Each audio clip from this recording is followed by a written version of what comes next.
Good afternoon, America. Welcome to the first episode of In Case You Missed It. I'll be posting some news that we might have missed. It might be Hollywood, might be political, it might be some world news. Who knows? Might be even sports occasionally. So something that we might have missed because we have a lot of stuff going on. I aim to try to make these as short as possible. So let's get right into it. This is an update on the death of Matt Perry. Some of you might have missed it. Some of you might get it. If you didn't miss it, this isn't for you. And this is an article from the Epic Times. It says 5 people arrested in connection to actor Matthew Perry's overdose death. Authorities have arrested 5 people in connection with Matthew Perry's 2023 overdose death, law enforcement said in a press conference on August 15th. Authorities have announced the arrest of 5 individuals, including 2 doctors and a live in assistant, in connection with the 2023 overdose death of actor Matthew Perry. The 5 defendants, including an alleged San Fernando Valley drug dealer, have been charged in an 18-count indictment, authorities said on August 15th. The charges include conspiracy to distribute ketamine, distribution of ketamine resulting in death, maintaining drug involved premises, altering and falsifying records related to a federal investigation, and multiple other drug trafficking accounts. I'm sorry. According to the U.S. Attorney for the Central District of California, Martin Estrada. The penalties for those convicted could be severe, with one individual potentially facing a 120-year sentence and another facing life in prison, Estrada said. By filing these extensive and serious charges, we are sending a clear message, Estrada said during the press conference. If you are in the business of selling dangerous drugs, we will hold you accountable for the deaths that you cause. The authorities revealed in their remarks that Perry had paid $55,000 over 2 months for ketamine from the individuals now facing charges. Lead defendants are Jasvine Sanga, also known as the Ketamine Queen, and Dr. Salvador Placencia, known as Dr. P, both of whom are charged with conspiracy to distribute ketamine and additional related charges, Estrada said.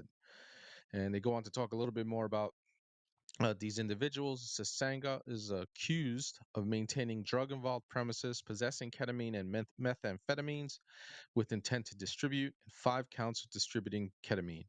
Placencia faces 7 counts of distributing ketamine and 2 counts of altering and falsifying documents related to the federal investigation, according to the indictment. Sanga's distribution of ketamine on October 24, 2023, directly led to Perry's death. She's cooked. There's another gentleman by the name of Eric Fleming, recently pleaded guilty and admitted to distributing the ketamine that killed Perry, according to a statement announcing the charges. So I guess the doctor, Dr. Sanga, she's just, I guess she was the warehouse, and Placencia and Fleming were probably just distributors. So she was probably the queen of all of this. Fleming allegedly worked with Sanga and other conspirators to supply ketamine to Perry's live-in personal assistant, Kenneth Iwamasa. Iwamasa also pleaded guilty and admitted to repeatedly injecting Perry with ketamine. God, that's terrible. Including on the day of his death. We allege each of the defendants played a key role in his death by falsely prescribing, selling, or injecting the ketamine that caused Matthew Perry's tragic death.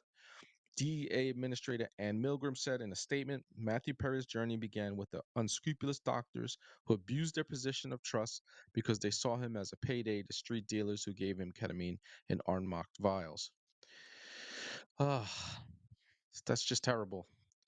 It's a terrible thing. So, um, I will go ahead and leave a link in the description to the article if you want to read a little bit more into it. These people all knew the dangers of ketamine, especially the doctor. This is something that she would be well knowledge of what the effects of ketamine. Being a physician, I believe she's a physician. I'm gonna do a little bit more digging into that. But this was just my first episode, and in case you missed it, again, I will leave a description in the description. I'll leave the article and a link to it so that you can go ahead and read a little bit more. There was a little bit more to that article, just trying to keep these short and brief so that in case you missed it, you get the basic information and then you could go ahead and do your dive into it. Well, I'm the Big Red One guy signing out. Don't forget to like and subscribe and hit the bell for notifications. And I will see you in the next vid.